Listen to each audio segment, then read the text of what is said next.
Paralysis পেশেন্টদের জন্য কি বলতে চান? যারা প্যারালাইসিস পেশেন্টে ভুগছেন, প্যারালাইসিস যারা হয়ে গেছে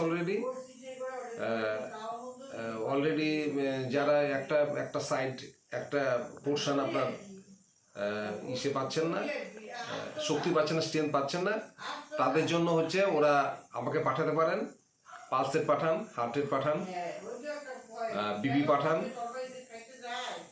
এসপিওটি পাঠান।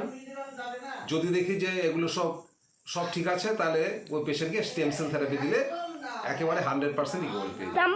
নাম্বার বলে দিন। নাম্বারটা বলে দিচ্ছি 8250903117। ডাক্তার এনসি বণিক। আরেকবার বলো আস্তে আস্তে। নাম্বারটা বলছি 8250903117। ডাক্তার এনসি বণিক, সূর্যনগর, আলিপুরদুয়ার কোর্ট। নারায়ণ চন্দ্র বণিক না? ইয়েস, নারায়ণ চন্দ্র বণিক। আচ্ছা ঠিক আছে।